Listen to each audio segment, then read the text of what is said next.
भटकता रहता, इधर उधर पड़ी प्लास्टिक की बोतलें और पुरानी चीजें उठाता रहता। फिर शाम को उन्हें बेचकर 2 वक्त की रोटी कमाता।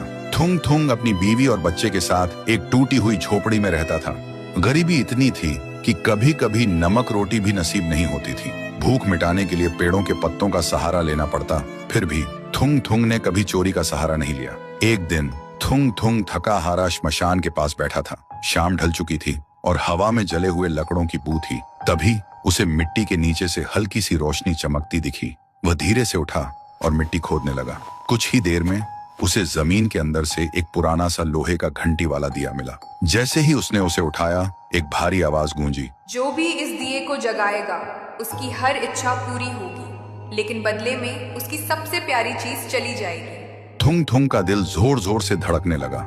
वह मन ही मन सोचने लगा, सबसे प्यारी चीज मतलब क्या? वह घर लौटा और बीवी को सब बताया। बीवी ने ध्यान से सुना। उसकी आंखों में डर भी था और थोड़ी सी उम्मीद भी। फिर बोली, 3 दिन से बच्चा भूखा है, क्यों ना पहले खाना मांग ले। थुंग थुंग ने कांपते हाथों से दिया जलाया और धीरे से बोला, हे दिए, मेरे भूखे बच्चे के लिए अनाज दे दो, बस पेट भर खाना दे दो। अचानक पूरी झोपड़ी अनाज और रोटियों से भर गई।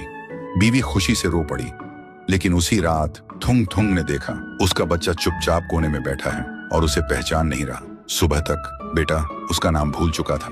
थुंग थुंग टूट गया, लेकिन घर में अनाज था और भूख खत्म हो चुकी थी। उसने खुद को समझाया, बाद में बच्चे का इलाज करवा लूंगा।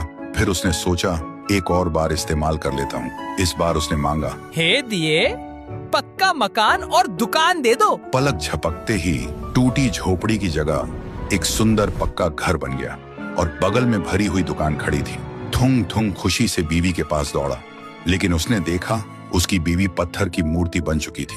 थुंग थुंग चीखता रहा, रोता रहा और कोने में रखा वह दिया हंसता रहा, क्योंकि शर्त वही थी, हर बार सबसे प्यारी चीज खोना। अब थुंग थुंग के पास बड़ा घर था, पर वह पूरी तरह अकेला पड़ गया था। वह रोते हुए पत्थर बनी बीवी को गले लगाकर बोला, मुझे ये अमीरी जिंदगी नहीं चाहिए।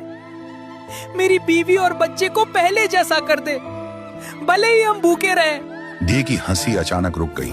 एक तेज रोशनी हुई। जब रोशनी हटी, न पक्का घर था न अनाज का ढेर।